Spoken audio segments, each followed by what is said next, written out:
Welcome to a new episode of Skatography, and this is race number 7, Cat 4 in Amsterdam.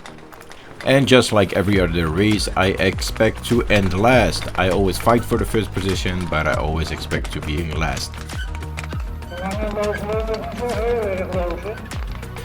So what did I decide to do this time?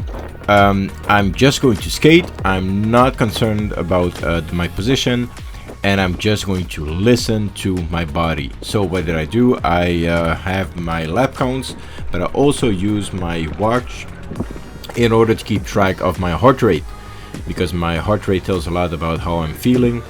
So as you can see right now, it's very low. It's about 120, 125.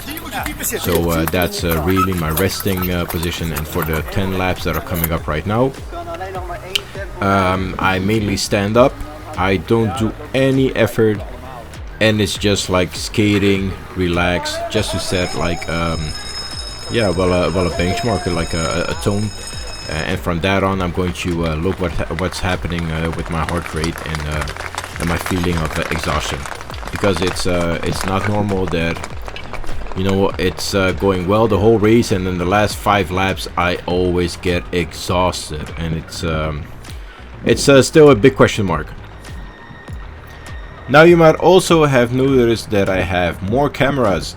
I put one camera in the first corner, having a look at the start.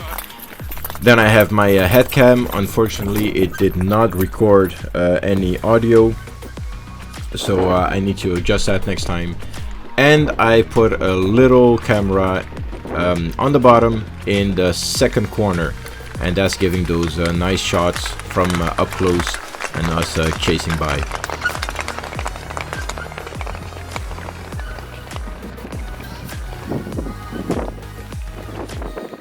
Now this is the first attempt for a breakaway done by Edgar and Wim, and while they take some distance, they are also talking tactics. So like I told in my last video, Wim is the champion from 2021, and one of his biggest opponent is Edgar and Wim, of course. And the whole plan for Edgar was to break away and try for 4.5 laps to take some distance and hopefully lap the whole peloton. Unfortunately, Wim didn't have the energy to keep it up, so the breakaway didn't really succeed. And I have learned my lessons from all the breakaways, maybe from all the 100 breakaways that are happening in races from the M4. Maybe one succeeds every now and then. So I decided for myself to let all the breakaways just go. I am not chasing at all. I won't let myself fool. And like I said before, I just want to have a stable heart rate and then go play with it, just to have some data and some information that I could eventually use after the race in order to analyze it. And a few laps in, I am settling at a heart rate of 140 beats per minute. And for me, that's kind of my second zone, my third zone. So in other words, yes, I am exercising a little bit, but I'm absolutely not exhausted. I have a steady respiration. I'm breathing normally. And for me, I may be at like 50-60% of my max capacity. So I'm going very slow. I'm doing nothing, and most of the time I'm standing up. So this is really like a pace I could go on for miles and miles and miles along.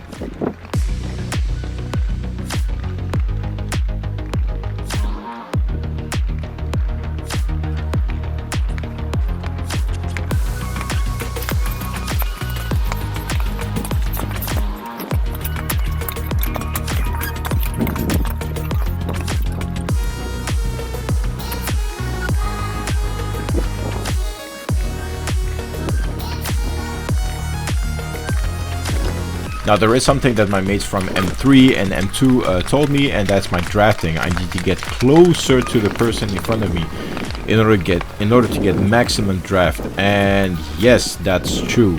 On the other side, I am scared as hell to have a blade in my leg, or else that someone in front of me falls and I get caught with it. I know it's in the game.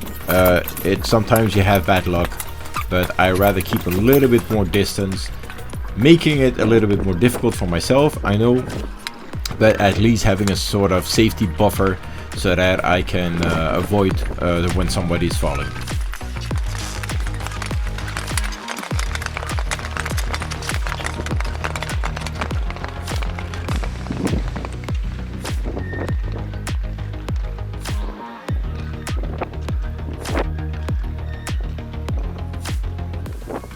Now, I don't know if you noticed, but I'm on the inside lane, and that's very good for me conserving my energy, keeping the speed up. Unfortunately, I noticed that there was a lot of braking, and the braking was due to the headwind. We had a wind coming from the second corner to the first corner. So every time we had wind in the back, everything went fast, but then we had the headwind, and there was a lot of braking, and that was really due to aerodynamics. Some people staying low, other people standing a little bit up, and I just wanted to keep my speed, constant speed. I'd rather be in the outside lane, keeping my speed constant, not having to brake, rather than staying on the inside lane and then going fast, going slow again, going fast, and changing pace every time.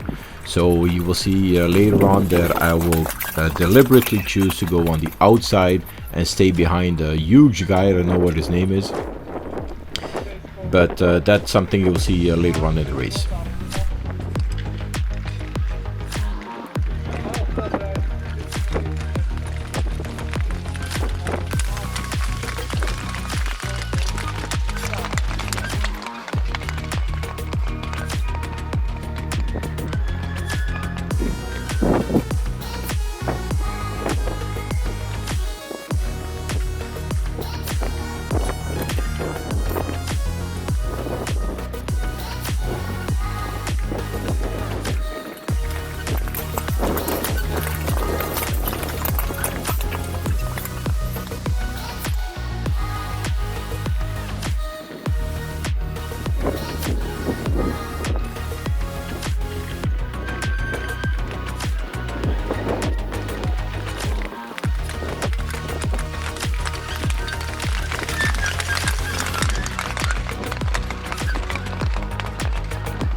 So there it is again, the screaming of the skate. So everybody is stepping on the brakes, and that's really not beneficial. So I choose to stay on the outside line, and you see the guy in the red and white jersey. I am 183. He is a little taller than me, I think. So I choose to stay behind him. He will catch all the wind. I will stay in this draft and to conserve energy. But I'm not really throwing away energy, because as you can see, my heart rate is about 140. So it's still below my race pace, which is at about 160, 165. And when I do a sprint, it goes to 180, and sometimes it can spike up to 190. So I'm still in a very comfortable zone, and I don't know if you saw the footage every time I take the corner, but I am in a very, very high position. I'm not down low, I'm not aerodynamic at all, just to get my legs stretched up and conserve energy.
Now the upside of taking the outer corner is that you have less pressure on the legs.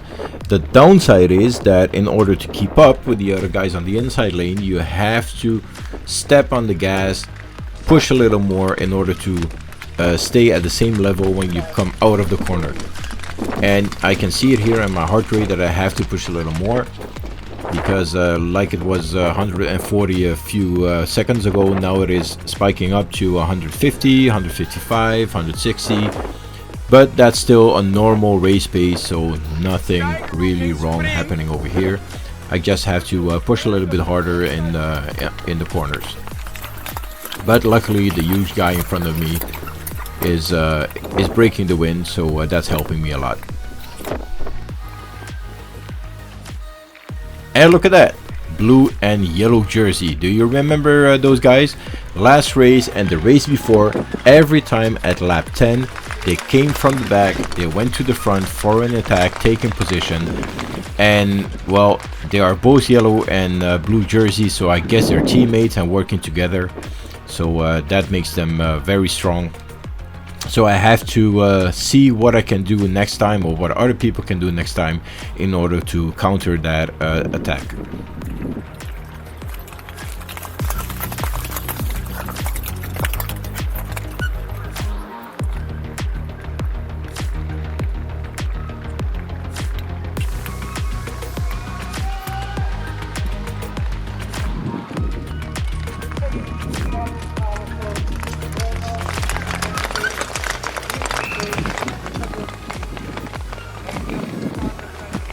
Now this is where for me it gets really weird. We are over half the distance. That means that we did more than 10 laps. I'm feeling good and I'm like, okay, you know what, now I'm going in my race pace. I'm going to push a little more and I'm going to stay in that zone of 160, even though at the time I didn't know it was 160. But knowing my body, I'm like, okay, this is the pace I gotta keep until the end. So I need to shoot my time in order to go to the front, get position, and mentally I am preparing for that moment. But look what happens with my heart rate. It goes down, and that's not something I'm used to. Like, in my head I should be like having a heart rate of 160, putting more energy, having a stable speed, a stable heart rate, a stable respiration, a little higher of course, but still being stable. And it's dropping, and I'm scratching my head trying to know why it is dropping that much.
Now there it is. This is kind of the moment I was waiting for. I spared a lot of energy. I'm feeling good. I think in my head that I'm in a race pace, and I choose to take the outside corner and come back inside, take speed with me, and have the wind in the back.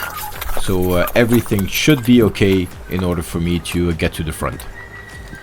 And yes, I want to be in the front, like position number 2, 3, maybe 4, but not position number 1.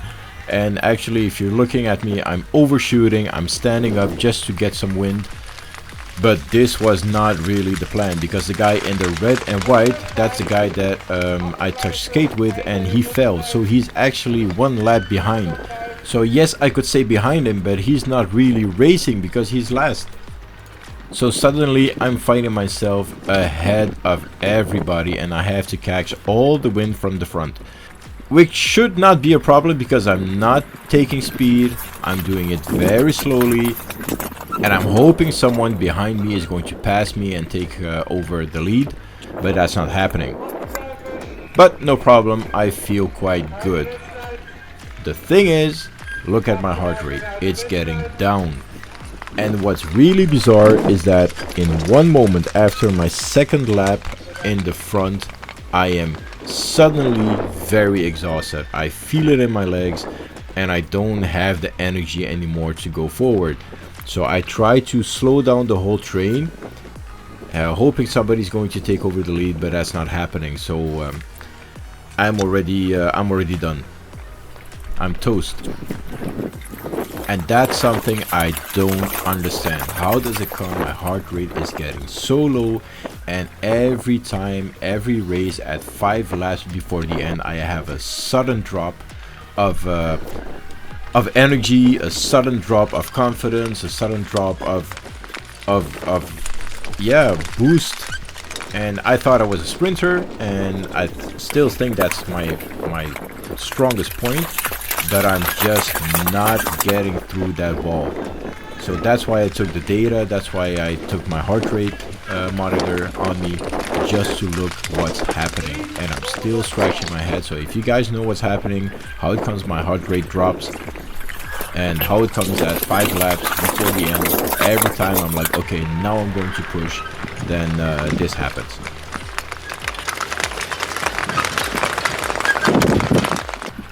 Unfortunately, the last 4 laps my head cam turned off, so that's why I just have the footage from the corner. But as you're watching how I am getting behind, position 27, eventually ending up number 25th, I want you to look at the graph, and it speaks for itself. So guys, if you have an answer to that, it will be very, very welcome. Because I need to change something. The problem is I do not know what. Okay, maybe I do a little because I have to go cycling, and I never cycle. I'm never on a bicycle, so I should do that. But still, it doesn't explain the drop in my heart rate. Anyways, guys, thank you very much for watching this episode of Skatography. I would like to congratulate the guys that won this race. Now, please don't forget to share this footage. Please don't forget to like the footage, to subscribe. It helps me a lot. I'm doing this all for free. I'm not making any money out of it. So it would be really helpful if you help me with sharing these images. Okay guys, thank you a lot, and see you next time on another episode of Skatography.